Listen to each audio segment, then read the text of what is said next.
Alright folks, welcome back to the show. Tonight, this morning at noon, whenever you see this, we're going to finish up on this old Yamaha fg180. And I don't have a plate mate for that. He wanted me to install a plate mate, and I've looked through everything I've got here. And wouldn't you know, I've got everything except the size this takes. Wow, can't believe that. So we're not going to get the plate mate installation like we had figured on. If I knew that, I would have ordered one. I thought I had one of every size here. I guess I used them on guitars because I got a bunch of them laying, a bunch of the books laying here, so I've used them. I guess, I don't know, man. But anyways, we're not going to get a plate mate. Still got to lower the nut action up here. I'm going to probably put a couple strings on, old ones, and then I have to lower this saddle way down as low as we can get it. This saddle's just barely going to be sticking up out of that slot, I'm telling you. And it's still going to have high action because the neck angle is off so much. So, well, let me think. I don't want to glue the nut in there until we know exactly the right nut height on it. So I'll put a couple strings on it, get some measurements, and bring you back. There's really no need to measure this. I'm just going to cut it down, the saddle, to where it's just sticking up out of the slot, and that's all. But I do want to get this nut action right up here at this end. So I'm not going to put strings on it. There's no need to. We'll start taking off this nut. Let's do that right now. Start lowering the nut, and I can see the string grooves here. And get it down kind of close, and then I'll put some strings on. It's way high now. I didn't take any off of the bottom, and well, a little bit off the top when I put the radius in it. And I left that so I could do this, and I can take it a whole lot off of it, you know, without even measuring anything. So let's just do that first, and that'll get it started. Hold on. Alright, well, you've seen this enough times. I'm going to try, instead of hooking all this tape and crap up, try holding this just like that. Maybe that'll save bone dust. Alright, let's try it.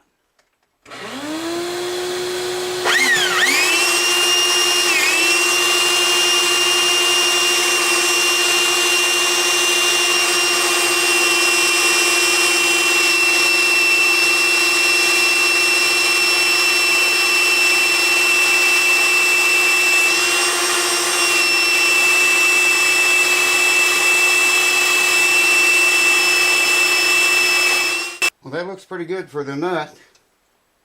Probably have to take it down some more. I don't want to take too much away, but enough of it to, it was way high before. So I'll lay that there. And like I say, on this saddle, I'm just going to clip it into the vise thing here and remove most of it off the bottom, because we only need the saddle to stick proud of the bridge, okay, because of the neck angle being off. I mean, there's really no need in taking measurements to do that. So yeah, I'm gonna put it in the guitar and mark it, and then I'll know, have a line to go by. Hold on. Alright, well, here we go. See what I did here? And I just have to sand that down to the vise hits the sander. And we'll be in business, I think.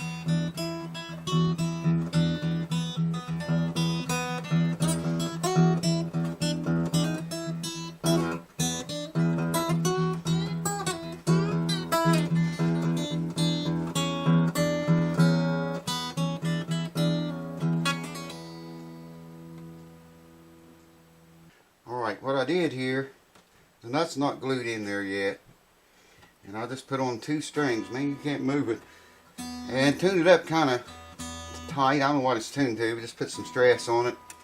And I have a 10 and an 8 feelers gauge here.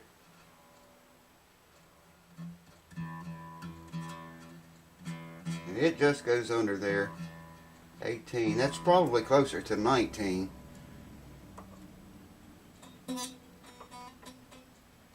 That's dead on the money there. Pretty good with no measurements or anything. I'll just let stick out of the bottom what I thought I needed to remove.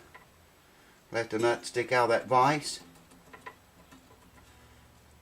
And hit it just right, looks like. That might be closer to 19 right there. Alright, well, got the saddle in. I'm not going to glue the nut in yet. I'm going to take these strings off. And here's what it's going to get.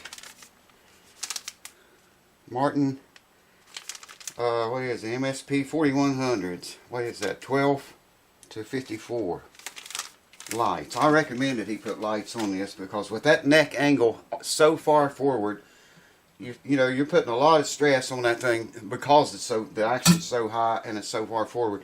And I recommended he put light gauge strings on it instead of those 13 to 56s.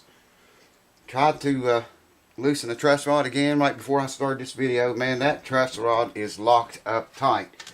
It is not going to move. I mean, you can't even loosen it. I tried soldering iron, holding it up there and heating the thing. I've used WD-40 and this other crap here, CRC 226.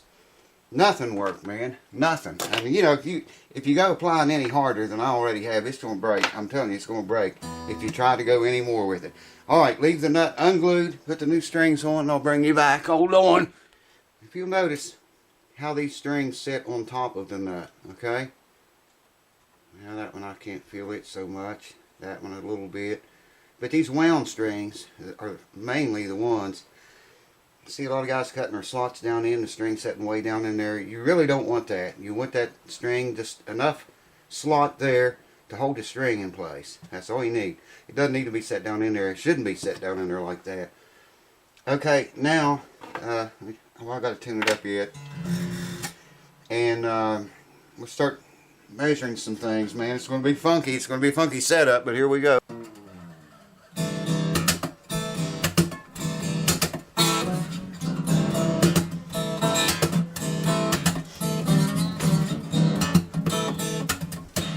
Alright, well, now the funk begins. Got it up to pitch. Man, that action's still high though. I left him, I'll show you this up closer in a minute. I left him some saddle, a little bit of saddle back here, not very much, but you can get the action down quite a bit lower than what it is right now. We'll check that in a little while too.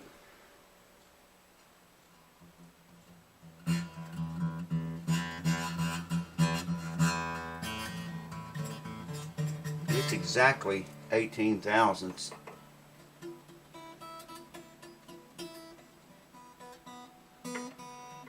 That one might be a little bit more. Second string might be just a tiny bit more than 18, but I'm going to roll with that. I'm just going to leave that where it is for right now. It's going to be hard to play when you get down in here. The neck relief, I don't know if we should even check it at all or not because I couldn't turn the truss rod, man. It's locked up tight and it's going to snap off if somebody puts very much power on it. Let's see how far does the truss rod come down in this thing anyway. I can't remember. Okay, it only comes down to about here. We'll go with the body. Actually go about the thickness of the neck block. 17th fret. Noted on the 17th fret. Right here. Now it had back bow in it with the strings off.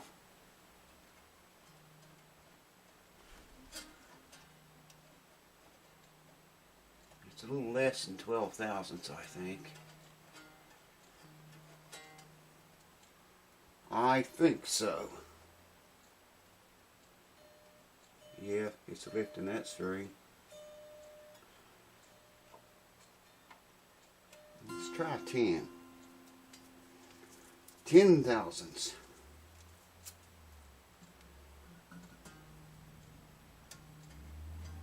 See, that's it. It's 10 thousandths neck relief. If he goes with heavier strings, it would probably pull a 12 into it.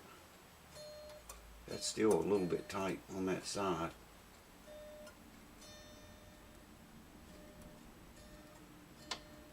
Yeah, right there it's 10. Alrighty then. Well, we're lucky we landed on that. I mean, really, with the action, with the neck angle off that bad, and the action's still that high, and you can't take any more off your bridge, you can sometimes use a truss rod and put a back bow into the neck and bring the action down just a little bit lower. But we can't do that because the truss rod is froze up, man. Right here's where the real action's going to be. Wow. 12th fret. Holy cow. 8 9/64. No, 8, 9, 10. It's just almost 11/64 on the low E string. And the high E is 8, 9, 10. Yeah. 10/64 on the high E string, 12th fret, 10/64 and 11/64 on the low E. Let's check it at the 10th fret just for gits and shiggles. It's 8/64 at the 10th fret on the high E, and 8 9/64 10th fret on the low E. Wow, she's high, man. But that's all you can do. I mean, you know, if you don't reset the neck and get it at the right angle, it's just... Let me get the camera, I'll show you what I'm talking about with this saddle. I left him, you could get it lower than that, but not very much, man. And I didn't want to, you know, completely ground all of the saddle away. Let me just get you and bring you over here and show you what I'm talking about. Alright, there's what the new nut looks like. It's bone. See what I was talking about with the strings sticking up out of the slot? You get a little better volume and tone that way. Of course, this guitar is not going to lack anything in volume with the action that high. Check that out, man.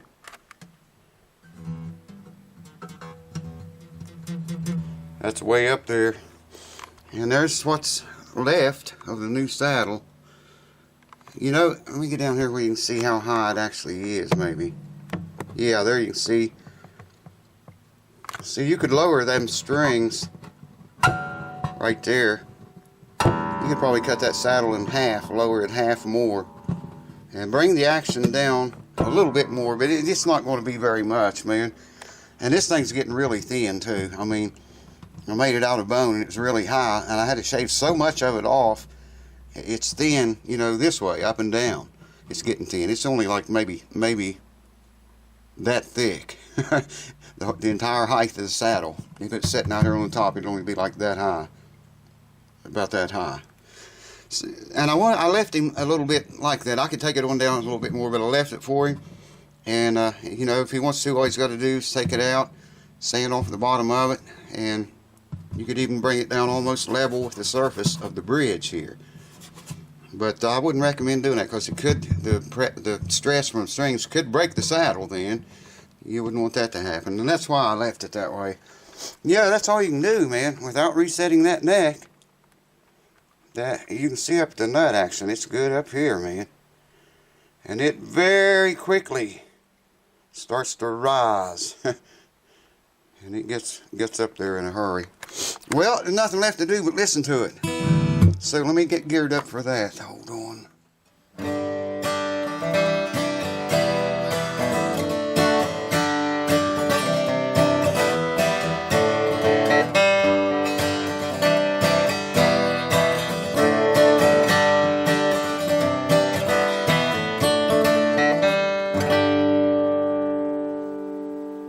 She does get the cannon, man.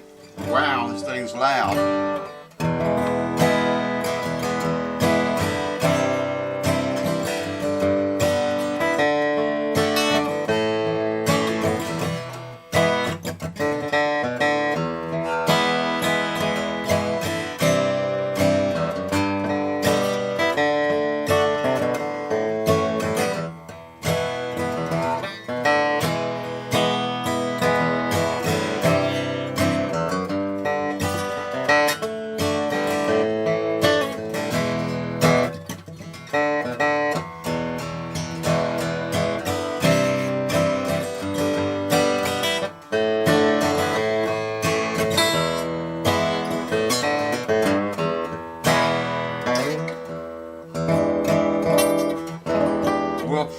hard to play down here, man.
Face.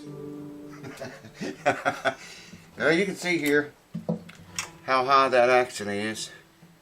There, I think you can see it. Maybe if I turn it over like this, you can see the big strings. Check that out, man. I mean, she's up there.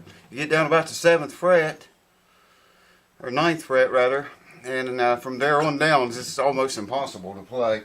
I know somebody's going to mention intonation on this, and when I made this saddle, I intonated it as much as I could, but I knew that wasn't going to be a factor because with the action this high, when you got to shove the strings down that far to make a chord, it's going to go sharp because you have to shove them so far. You're bending that string so far to touch the fret. It's going to, you know, it just makes it go sharp. So I wasn't really worried about the intonation.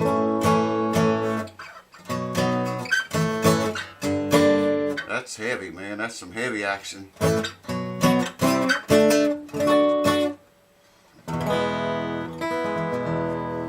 ain't sound so dang good though. Listen to that.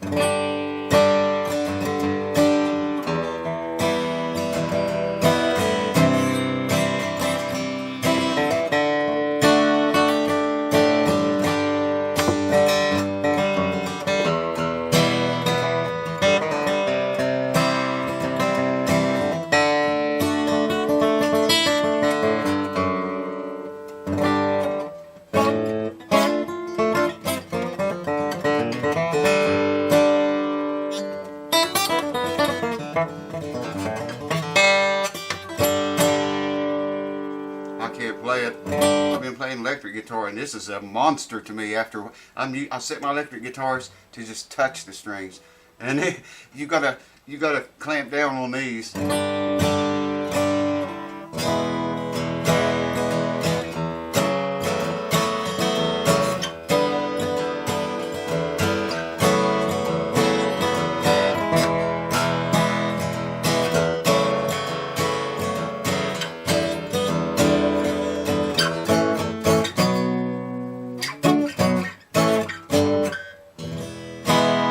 That's all I'm going to play this because I've been trying to stop doing that, squeezing so hard. That's part of what focus is doing in my case. So I'm really working on not squeezing so hard, and I can't play this guitar anymore because, you know, it's forcing me to have to squeeze hard. And I do not want to get back. I worked too hard to get out of that. I want to get back into it again. All right, I meant to mention these keys, man. Wow, 18-to-1 Grovers. They are sweet. I mean,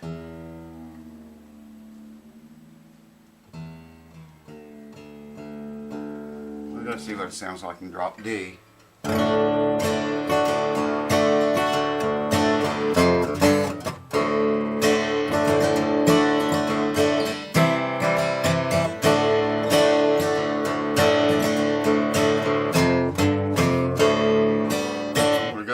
For some reason. That's enough of that. I can't do it, man.